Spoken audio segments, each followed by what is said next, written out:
بسم اللہ الرحمن الرحیم۔ پیارے دوستو، حضرت ابراہیم علیہ السلام بچپن سے ہی بت پرستوں کے خلاف تھے۔ جیسے ہی وہ بڑے ہوئے پھر انہوں نے کس طرح بتوں کو توڑا۔ آج کی اس ویڈیو میں آپ کو اسی سے متعلق بہت اہم ترین معلومات فراہم کریں گے۔ ویڈیو میں آگے بڑھنے سے پہلے ویڈیو کو لائک کر کے چینل کو سبسکرائب ضرور کر لیں۔ السلام علیکم ورحمۃ اللہ۔ حضرت ابراہیم علیہ السلام ابھی بچے ہی تھے۔ وہ دیکھتے تھے کہ میرے والد اور دوسرے لوگ خود ہی مٹی اور لکڑی سے بتوں کو بناتے ہیں اور پھر ان کو خدا سمجھنے لگتے ہیں۔ وہ حیران ہوئے کہ کس قدر بے وقوف لوگ ہیں یہ سب لوگ کہ ان بے جان مورتیوں کو خدا سمجھ رہے ہیں۔ پھر حضرت ابراہیم علیہ السلام جوان ہو گئے اور ان لوگوں سے کہتے کہ تم لوگ کیوں ان بتوں کو پوجتے ہو؟ یہ تمہیں نہ کوئی نفع دے سکتے ہیں نہ نقصان۔ مگر وہ جواب دیتے کہ جو ہمارے باپ دادا کرتے ہیں ہم وہی کر رہے ہیں۔ پھر ایک روز لوگوں کا شہر سے باہر کوئی بڑا میلہ ہوا۔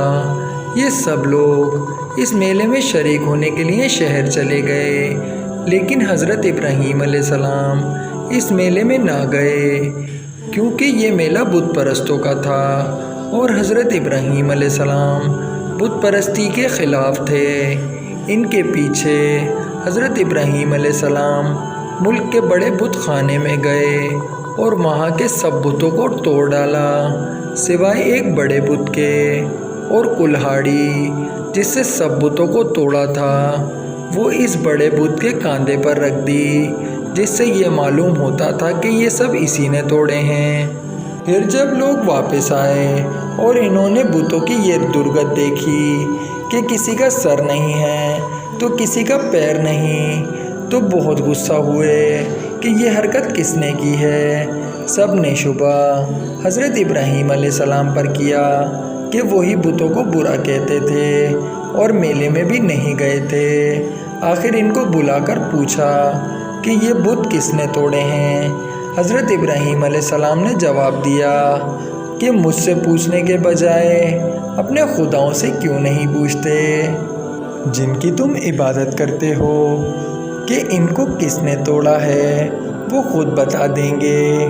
ان لوگوں نے جواب دیا کہ آپ کو معلوم ہے کہ یہ بول نہیں سکتے۔ حضرت ابراہیم علیہ السلام نے کہا کہ پھر تم ایسے بیکار خداؤں کی پوجا کرتے ہو۔ حضرت ابراہیم علیہ السلام نے پھر کہا کہ دیکھو کلہاڑی بڑے بت کے کاندھے پر رکھی ہے، یہ کام اسی کا معلوم ہوتا ہے، اس سے پوچھو۔